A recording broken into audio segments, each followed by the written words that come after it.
ជំរាបសួរបងប្អូនទាំងអស់គ្នាថ្ងៃនេះជួបជាមួយនឹងនាងខ្ញុំនៅវិធីធ្វើ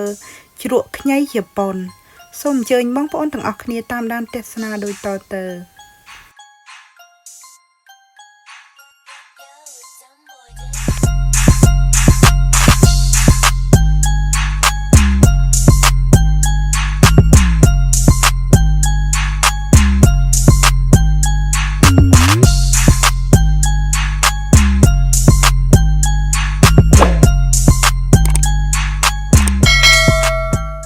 ចាគ្រឿងផ្សំរួមមានខ្ញីខ្ចីចំនួន695ក្រាមទឹកខ្មេះផលិតពីអង្ករចំនួន100មីលីលីត្រទឹកខ្មេះលក្ខក្រហមចំនួន100មីលីលីត្រស្ករស100ក្រាមអំបិលម៉ដ្ឋគ្មានជាតិអ៊ីយ៉ូតចំនួន2ចឹបទឹកកក1គីឡូកន្លះទឹកម៉ាស៊ីនសម្រាប់លាងសម្អាតនិងទឹកក្តៅដាំពុះចំនួន600មីលីលីត្រចាស់នេះគឺជាខ្ញីដែលនាងខ្ញុំបានទិញនៅប្រទេសជប៉ុនចារដូវនេះគឺជារដូវដែលប្រជាជនជប៉ុនគាត់ប្រមូលផលខ្ញីអញ្ចឹងហើយ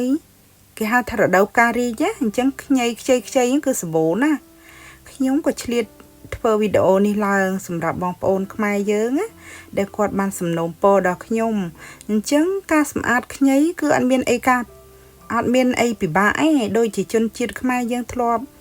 តែសម្អាតពីមុនមកដែរគឺយើងតែងតែទម្លាប់ប្រើចាកបិតមុខពីរហ្នឹងគឺយើងឈូសវាសបកវាចេញទៅហើយបើសិនជាកលុកកលាក់កន្លែងណាពិបាកសម្អាតគឺយើងយកកបិតណាកូនកបិតមកកោសវាទៅបើបងប្អូនអត់មានកបិតមុខពីរប្រើសភាកោសក៏បានដែរណាសបកខ្ញីហ្នឹងវាខ្ចីទេចាចំពោះជនជាតិជប៉ុនគេអត់សូវកាត់អាក្រហមកន្លែងក្បាលខ្ញីទេគេទុកឲ្យល្អមើលប៉ុន្តែចំពោះខ្ញុំចេះតែកាត់វាចោលអញ្ចឹងចាគឺស្អាតហើយបងប្អូននិយាយទៅបងប្អូនព្យាយាមទិញខ្ញីណារាងធំបន្តិចមកតែសំខាន់គឺខ្ញីខ្ចីអត់យកខ្ញីចាស់ទេហើយលាងសម្អាតវាស្អាតមកខ្ញីហ្នឹងគឺវាស្រស់មែនតើណាហើយនៅប្រទេសជប៉ុនហ្នឹងថ្លៃខ្ញីប៉ុណ្ណឹងវាអស់ជាង$10ចាឥឡូវខ្ញុំលាងវាសម្អាតហើយបងប្អូនឈូសវាស្ដើងមកប្រើកាបិតមុខពីរឈូសវាស្ដើងមកកាន់តែស្ដើងកាន់តែល្អបងប្អូនប៉ុន្តែបើបងប្អូនអត់មានកបិតមុខពីរប្រើកបិតធម្មតាចិត្តដូចខ្ញុំចេះក៏បានដែរក៏ប៉ុន្តែគ្រាន់តែថា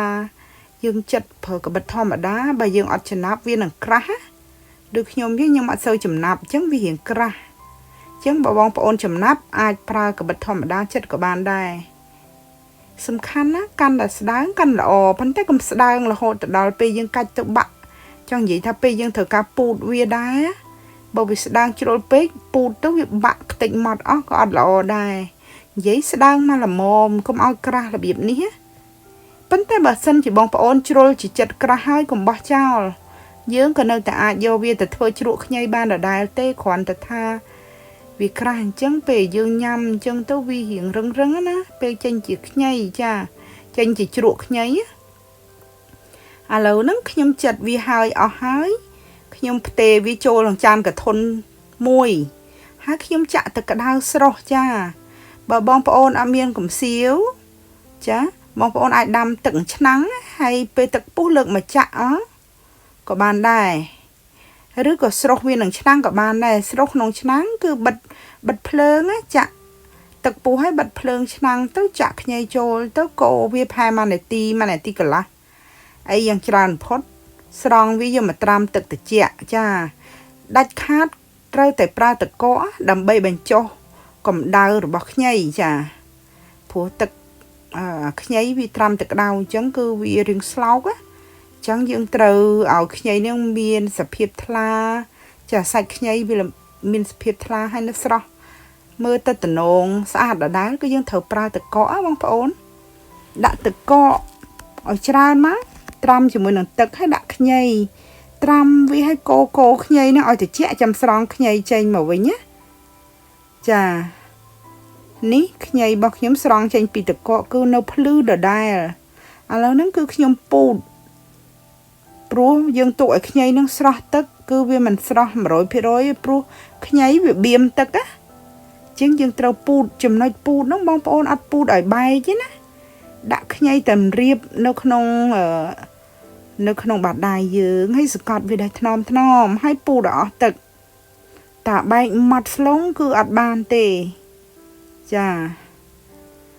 បងប្អូនឃើញទេទឹកនេះដែលខ្ញុំពូតណាយើងចាក់ចោលទៅទឹកនឹង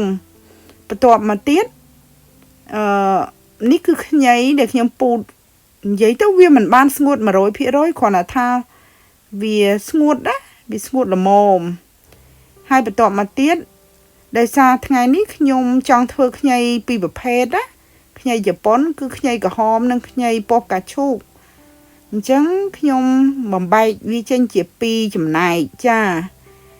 អញ្ចឹងពេលដែលខ្ញុំពូតហើយនោះខ្ញុំថ្លឹងវាឲ្យស្មើគ្នាអញ្ចឹងឃើញមួយចំណែកហ្នឹងគឺ230ក្រាមដូចគ្នាអញ្ចឹងខ្ញុំប្រើគីឡូកែវ2តែគីឡូនេះខ្ញុំលាងហើយណាមានជាប់ជាតិទឹកចាលាងសាប៊ូយើងលាងជំរះឲ្យស្អាតមកបន្ទាប់មកយកกระดาษឬក៏កណាត់ស្ងួតល្អមកយកមកជូតខាងក្នុងចាធ្វើជ្រក់ខ្ញីនេះគឺនិយាយទៅពពួកជ្រក់យើងត្រូវតែប្រយ័ត្នត្រូវតែសម្អាតឲ្យស្អាតគីឡូកែវចាព្រោះថាជ្រក់ហ្នឹងយើងអាចទុកអាចប្រើបានរយៈពេលពេញ1ឆ្នាំណាហើយខ្ញុំប្រើអាកុលបាញ់សម្អាតបើបងប្អូនអត់មានអាកុលទេដាំទឹកក្តៅស្រោះគីឡូទៅចាហើយទុកឲ្យស្រស់ទឹកទៅហើយបន្ទាប់មកបងប្អូននិយាយពេលបាញ់អាកុលហ្នឹងខ្ញុំមកលាក់ទឹកអាកុលចេញណាកុំឲ្យវាដក់ទឹកអាកុលជាប់នៅក្នុងគីឡូហ្នឹងហើយខ្ញុំដាក់ខ្ញីចូលចា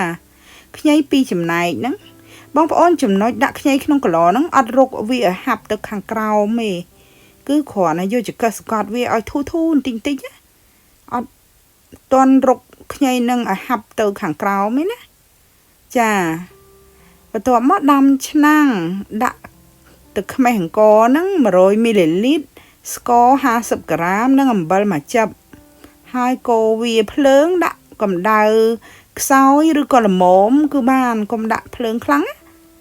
ហើយនៅពេលវាពុះព្រិចគេហៅថាពុះភ្នែកគង្គក់បងប្អូនបិទភ្លាមកុំឲ្យពុះខ្ជូលណាទឹកខ្មេះពុះខ្ជូលអត់ល្អទេវាងាប់គេហៅបាក់តេរីល្អរបស់ទឹកខ្មេះណាចាគ្រាន់តែវាចិត្តពុះព្រិចបិទភ្លើងហើយចាក់ចូលទៅក្នុងគីឡូខ្ញីចំណុចនេះគឺបងប្អូនអាចយកចង្កឹះសកត់វាឲ្យលិចបានចាសកត់ខ្ញីឲ្យទៅបាតក្រោមឲ្យលិចក្នុងទឹកខ្មេះឥឡូវហ្នឹងយើងមិនបាច់លាងឆ្នាំងនឹងវិញក៏បានដែរឆ្នាំងហ្នឹងយើងអាចប្រើម្ដងទៀតណាវ៉ាល់ទឹកខ្មេះពណ៌ក្រហមទឹកខ្មេះពណ៌ក្រហមនេះចំពោះជនជាតិជប៉ុនគឺគេដាក់លាក់ប៉ុន្តែបើសិនជាពីដើមហ្មងជនជាតិជប៉ុនគឺគាត់ប្រើស្លឹកជីពណ៌ក្រហមគេហៅអាកាជីសូប៉ុន្តែឥឡូវហ្នឹងជនជាតិជប៉ុនប្រើលាក់ដែរចាអញ្ចឹងដូចគ្នាដាក់ទឹកខ្មេះ100 មីលីលីត្រស្ករ50ក្រាមហើយនឹងអំបិលមួយចិបបើកភ្លើងក្តៅល្មមភ្លើងល្មមហើយពេលវាពុះភ្នែកកែព្រិចបិទភ្លើងភ្លាមចាក់ដាក់ចូលទៅក្នុងខ្ញីអញ្ចឹងចំណុចហ្នឹងគឺសកត់បានដូចគ្នាយកចង្កឹះសកត់ខ្ញីហ្នឹងឲ្យលិចទៅក្នុងទឹកខ្មេះចំពោះគីឡូខ្ញុំវាធំណាខ្ញុំអត់មានគីឡូតូចណានៅផ្ទះខ្ញុំវាមានគីឡូធំហ្នឹងអញ្ចឹងខ្ញុំប្រើគីឡូហ្នឹងទៅអញ្ចឹងបើបងប្អូនមានគីឡូតូចជាងហ្នឹងប្រើគីឡូតូចជាងហ្នឹងចំណុចហ្នឹងពេលក្តៅកុំទាន់អាលបិទគម្របណាហើយបងប្អូនឃើញញ៉ៃឆ្នាំងហើយនឹងដៃខ្ញុំប្រឡាក់ប៉ុន្តែកុំភ័យអីយើងអាចលាងឆ្នាំងហ្នឹងដាក់សាប៊ូលាងភ្លាម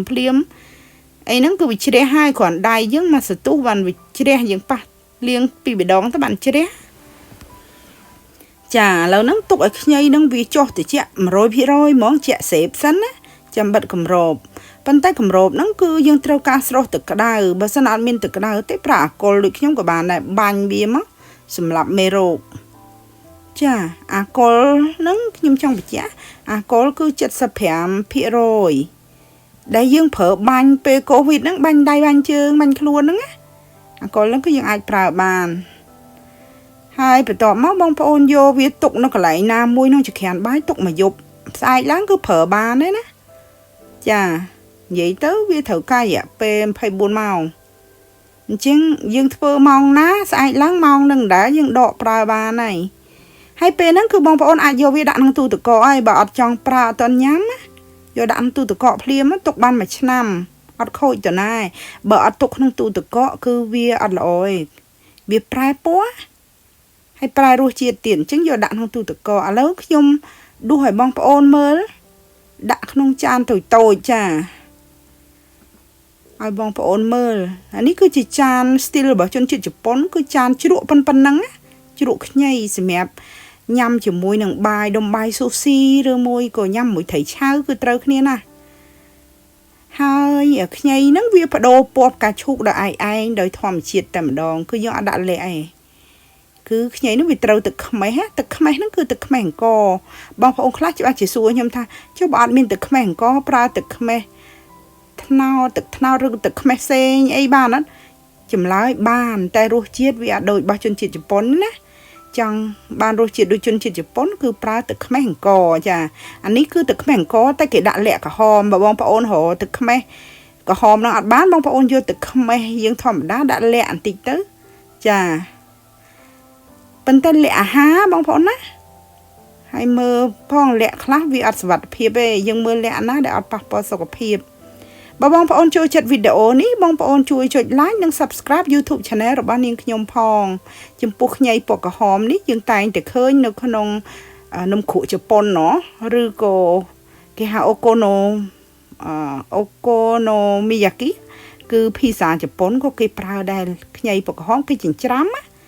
ចាhay cả miếng lụa chọc srap đây à kê chỉnh trăm hơi ẩn nằng chẳng mong ôn chẳng thơ hắn khi là ẩn hay vô mà chịu của bạn hắn chia bật té vô mà chịu được nhom chẳng của bạn này chà rồi chuyện ngay nhá lòng ngôi mong bốn chương trình Japan nhưng ăn pratik ấy nó mong ôn ngày ní nhom tình trai trao vô màu đầm bấy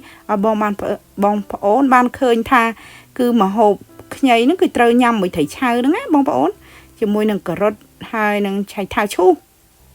con trai bông bón sừng khăm chụp ní là video cry tiệt chùm riệp lìa bye bye